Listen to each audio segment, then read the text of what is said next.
नमस्कार, कैसे हैं आप सभी? आप अच्छे होंगे, आपकी सेहत भी काफ़ी अच्छी होगी। ये हमारी दूसरी क्लास है महाभियोग जो लेके लाया जा रहा है विपक्ष के द्वारा उसको लेके।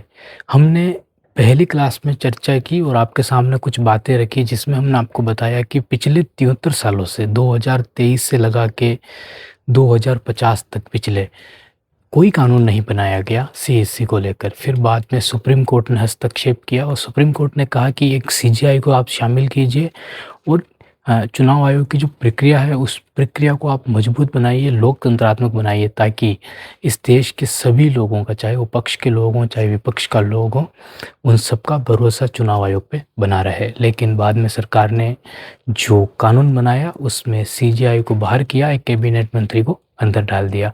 अब हमारी आज की क्लास में हम कुछ महत्वपूर्ण जानकारियों को समझने वाले हैं, तो आप इसको पूरी देखना, आप अपने नोट्स बनाना, जो काम की चीज़ें हैं आप उनको शामिल करना। शुरू करते हैं। सबसे पहले तो देखिए कि जो नियमों को लेकर विरोधाभास रहा है, विरोधाभास का मतलब है कि किसी को पसंद आ रहे हैं, किसी को पसंद नहीं आ रहे हैं, उनको लेकर हमको चर्चा करनी है और साथ ही हमको जो सिलेक्शन कमेटी है वहाँ तक पहुँचना है कि किस प्रकार से सिलेक्शन कमेटी का चुनाव किया जा रहा है। फिर हमारी आगे की क्लासों में हम और गहराई में उतरेंगे। तो शुरू करते हैं।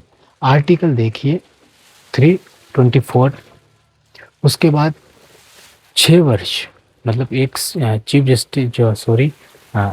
चीफ इलेक्शन कमीशन है, उनकी जो उम्र है वो लगभग 6 वर्ष तक रह सकता है। वो अगर 60-65 साल का नहीं हुआ है तो 6 वर्ष तक वो अपनी वहाँ पे चुनाव आयोग बना रह सकता है, या फिर उसकी जो उम्र हो सकती है वो 65 वर्ष हो सकती है। मतलब कि जहाँ तक उसकी उम्र 65 वर्ष ना हो जाए तब तक वो अपने पद पे बना रह सकता है। ये इलेक्शन कमीशन जो एक्ट लाया गया 1991 में, उस वक्त की भी बात है और आर्टिकल 324 में भी इन चीज़ों का जिक्र किया गया है। तो हम समझते हैं कि ऐसा क्यों है और आगे क्या हुआ। सबसे पहले तो हमने पिछली क्लास में भी आपको बताया था कि इनको पर्याप्त समय मिलना चाहिए, कम से कम 5 वर्ष के लिए चुनाव आयोग चुना जाना चाहिए। लेकिन ऐसा ना हो कि जो चुनाव आयोग चुना गया है वो सरकार का ही व्यक्ति चुन लिया गया है, तो 5 सालों तक विपक्ष बस रोता ही रहे, कोई सुनवाई ना हो। तो ऐसा भी नहीं होना चाहिए। तो चुनाव जो होना चाहिए लोकतंत्रात्मक होना चाहिए, पक्ष विपक्ष दोनों के द्वारा चुना जाना चाहिए और 5 साल के लिए कम से कम हो, ताकि वो सुधार के कार्यक्रम को लंबे समय तक चला सके। ठीक है, किसी दबाव में काम ना करे, चुनाव आयोग किसी भी दबाव में काम ना करे। और ये बात हमने आज की हमारी क्लास में देखेंगे कि किसके द्वारा ये बात कही गई थी। डिफरेंट रियलिटी का हम आपके सामने एक डाटा रखते हैं कि ऐसा क्यों हो रहा है और कैसे हो रहा है। सुप्रीम कोर्ट का सबसे कड़ा प्रहार, और ये जो डाटा एनालाइज किया गया सुप्रीम कोर्ट के द्वारा ही किया गया। समझना यहाँ पे, सुप्रीम कोर्ट ने पूछा केंद्र सरकार से कि आप बताइए हमको कि पिछले 20 सालों में कितने चुनाव आयोग ऐसे हुए हैं जिन्होंने अपना कार्यकाल कम से कम 4 वर्ष या 5 वर्ष पूरा किया है। No answer to have government have no answer, मतलब सरकार के पास कोई भी जवाब नहीं था। अब हम आपको बताते हैं कि सच्चाई क्या है। 2014 से 2004 से लगाकर 14 तक सरकार थी कांग्रेस की। ठीक है, 2004 से 14 तक कांग्रेस सरकार ने लगभग 6 इलेक्शन कमीशन बदल दिए, चीफ इलेक्शन कमीशन बदल दिए 6। मतलब कि औसत जो एवरेज जो उनका कार्यकाल था वो 1 वर्ष 6 माह तक था बस, मतलब कि लगभग 400 या 500 दिन। अब यहाँ पे चलिए सोचिए आप कि एक व्यक्ति जिसको सेट होने में भी लगभग 1 साल का समय लगता है, वो व्यक्ति जब तक सेट होता है तब तक वो वहाँ से उस पद से हट जाता है। दूसरी चीज़, 2014 से लगाकर 2022 तक बीजेपी की सरकार 8 इलेक्शन कमीशन चेंज हो गए, 8 इलेक्शन कमीशन चेंज हो गए। मतलब कि हर साल एक इलेक्शन कमीशन चेंज हो रहा है। ये सरकार की हमने यूपीए की बात की और एनडीए की हमने बात की। दोनों ही सरकारों का कार्यकाल 10-10 साल का हमने देखा। दोनों ही सरकारों ने अपने हिसाब से चीफ इलेक्शन कमीशन की नियुक्ति की है। उनको जब भी लगता है हावी हो रहे हैं उनको हटा दिया जाता है या उनका कार्यकाल पूरा हो जाता है। तो ये खेल खेला जा रहा था। इसी पे सुप्रीम कोर्ट ने कड़ा प्रहार किया और सुप्रीम कोर्ट के द्वारा कहा गया कि हमें बताइए कि पिछले 20 सालों में आपने कितने ऐसे चुनाव आयोग बनाए हैं जो अपनी एज लगभग 5 साल पूरा किया हो। तो कोई भी ऐसा नहीं मिला, सरकार के पास कोई भी जवाब नहीं था। आगे समझते हैं। ये पूछा गया क्वेश्चन था जस्टिस के.एम. जोसेफ के द्वारा।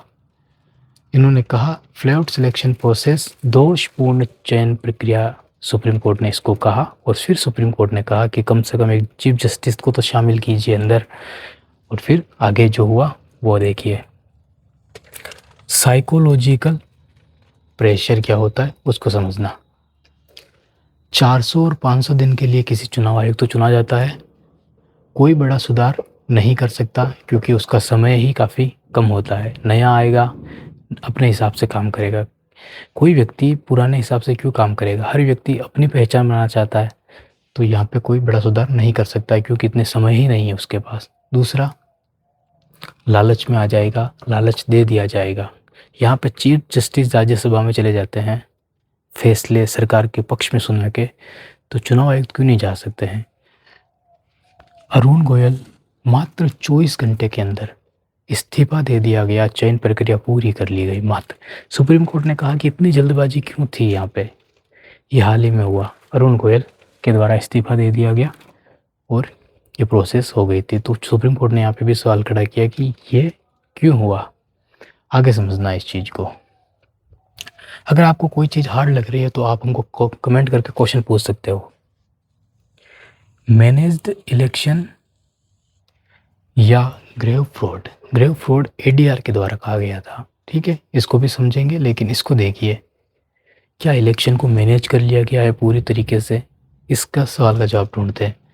अगर अंपायर को पता है क्रिकेट में चल रहा है, दोनों ही टीमें खतरनाक है, अब मान के चलिए कि एक टीम एम्पायर को बहुत सारे पैसे देने वाली है मैच खत्म होने के बाद, दूसरी टीम के पास कुछ नहीं है देने के लिए। एक टीम एम्पायर को बड़े बड़े इनाम देना चाहती है अगर वो अपने पक्ष में उनके पक्ष में फैसला सुना दे। यही चीज़ चीफ इलेक्शन कमीशन को लेकर हो रही है। अगर एम्पायर को पता है मैच के बाद इनाम मिलेगा तो वो फैसला क्यों नहीं सुनाएगा? सवाल तो यहाँ पे खड़ा होता है। जो क्या तो फिर इलेक्शन को मैनेज कर लिया गया है? समझिए यहाँ पे हाइड्रोजन फाइल्स और डाटा, राहुल गांधी के द्वारा एक प्रेस कॉन्फ्रेंस की गई, उसको नाम दिया गया हाइड्रोजन फाइल, और उसके अंदर काफ़ी सारा डाटा का एनालाइज किया गया। 324 ने चुनाव आयोग को तलवार तो दे दी, 324 8 संविधान ने 324 आर्टिकल 2 ने चुनाव आयोग को तलवार तो दी, लेकिन सरकारों ने उस तलवार की धार कार्यकाल को इतना छोटा कर दिया, वह केवल कागज काटने के काम आए, तानाशाही नहीं। सरकारों की तानाशाही काटने के काम नहीं किया उन्होंने। आप टीएन शेषन का कार्यकाल याद कीजिए, कभी हम उस पर चर्चा करेंगे, काफ़ी डिटेल में चर्चा करेंगे। ठीक है, तो तानाशाही काटने का काम नहीं किया, महज कागज काटने का काम किया है। इस चीज़ को ध्यान से नोटिस कीजिए, हाइड्रोजन फाइल्स। आने वाली क्लासों में इस पर काफ़ी गहराई से डिटेल में चर्चा करेंगे, लेकिन एक प्रेस कॉन्फ्रेंस आपने अगर देखी होगी, उसमें चुनाव आयोग के द्वारा कोई जवाब ही नहीं दिया गया। आगे समझते हैं। अनूप बर्नवाल केस और शक्ति के पृथक्करण का युद्ध। Justice KM. जोसेफ एक बार फिर से हमारे बीच आए।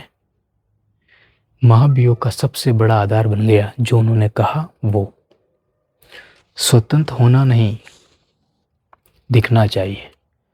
उन्होंने कहा कि चुनाव आयोग का स्वतंत्र होना जरूरी नहीं है, वो तो उसको होना ही चाहिए। जरूरी है कि वो स्वतंत्र दिखे। लोगों को लगना चाहिए कि हमारा चुनाव आयोग सबके लिए समान है। ऐसा नहीं लगना चाहिए कि कांग्रेस, समाजवादी पार्टी, टीएमसी, आम आदमी पार्टी, जितनी भी पार्टियां हैं जो सरकार में नहीं है, वो उनके खिलाफ काम कर रहा है। यहाँ तक कि जो विपक्षी पार्टियां, उनका हर एक सवाल का जवाब डिटेल में चुनाव आयोग को देना चाहिए, लेकिन हाइड्रोजन फाइल के समय चुनाव आयोग खामोश रह गया। एक पत्र जारी करके कहता है कि ऐसा कुछ नहीं है, बस। डिनाइड करता है, उसके अलावा कोई जवाब नहीं दिया गया। तो ये बात यहाँ पे खारिज होती है और यही सबसे बड़ा आधार बन रहा है महाभियोग प्रक्रिया लाने का चुनाव आयोग के खिलाफ। सिलेक्शन कमेटी में सीजीआई को शामिल नहीं किया। सिलेक्शन कमेटी कानून सरकार के द्वारा एक कानून बना दिया गया, जो 73 सालों से कानून नहीं बना, सरकार के द्वारा उसको बना दिया गया, लेकिन उसमें सिलेक्शन कमेटी में सीजीआई को बाहर कर दिया गया, एक कैबिनेट मंत्री को यह दर्जा दे दिया गया। ठीक है, तो ये आपको पता होगा कि किस प्रकार से चीज़ें की गई। यहाँ पे समझना थोड़ी सी चीज़, काफ़ी कुछ यहाँ पे आपको समझ में आ जाएगी चीज़ें। Doctrine of separation of power, शक्तियों का पृथक्करण। हमारा संविधान हमें ये बताता है कि हमारे देश के अंदर जो भी संस्थाएं हैं उनकी शक्तियां एक दूसरे में बांट दी गई है। जैसे कार्यपालिका है, कोई कानून बनाती है तो न्यायपालिका उसको देखेगी, न्यायपालिका कोई ऑर्डर पास करती है तो कार्यपालिका उस पर काम करेगी। ठीक है, तो इस प्रकार से कार्यपालिका, न्यायपालिका और एक और है कार्यपालिका, न्यायपालिका और जो कानून बनाती है वो कानून बनाती है कार्यपालिका, न्याय करती है न्यायपालिका। ठीक है, तो आगे चलते हैं। कार्यपालिका का अधिकार है नियुक्तियां करना। सरकार ने तर्क दिया, सुप्रीम कोर्ट को सरकार ने कहा कि कार्यपालिका का काम है नियुक्तियां करना, सीजीआई को इसलिए हम बाहर निकाल रहे हैं। सीजीआई को जो बाहर निकाला गया तो कार्यपालिका ने कहा सीजीआई को हम इसलिए बाहर निकाल रहे हैं क्योंकि नियुक्तियां करना सरकार का काम है, कार्यपालिका का काम है। और अगर अदालत ये कह रही है कि इसमें किसी और को भी शामिल करना चाहिए सरकार के अंदर, तो हमने एलओपी को शामिल कर लिया है, तो इससे ज़्यादा और कुछ नहीं किया जा सकता, ये बहुत है। किसने कहा? सरकार ने कहा, एडीआर ने कहा। उसी बात को लेकर सरकार निजी मामला है, सरकार का कोई निजी मामला नहीं है। ये समझना है, इस बात को समझना, सरकार का कोई निजी मामला नहीं है। ये मामला सरकार बनाने का है। अगर सरकार अपने निजी काम के लिए नियुक्तियां कर रही है तो सरकार करे, कोई दिक्कत नहीं। लेकिन सरकार को बनाने के लिए सरकार नियुक्ति कर रही है तो फिर तो सरकार ही बनेगी और उन्हीं की बनेगी जो नियुक्तियां कर रही है। तो ये तर्क भी काफ़ी मजबूत है यहाँ पे जो एडीआर ने दिया। आगे चलते हैं। लोकतंत्र या बहुमत। अब आपके सामने क्वेश्चन है, जो चुनाव आयोग चुना गया वो लोकतंत्र के आधार पर चुना गया या बहुमत के आधार पर चुना गया? अगस्त 2023 सीईसी एक्ट 2023 लाया गया। पीएम होगा, कैबिनेट मिनिस्टर होगा, लोकसभा का प्रतिपक्ष का नेता होगा। ये तीनों होगा, इन तीनों के द्वारा सीएससी को चुन लिया जाएगा। इसी को कहा गया ग्रेव फ्रॉड। किसके द्वारा? एडीआर के द्वारा। ज्ञानेश कुमार और अधीर रंजन चौधरी, कंट्रोवर्सी आपको पता होगी। अधीर रंजन चौधरी को बुलाया गया सीएससी की नियुक्ति, पैनल की नियुक्ति करने के लिए। हुआ क्या? जैसे ही उनको एक लिस्ट थी 212 नामों की और चुना जो गया वो कोई और था। समझ रहे हो?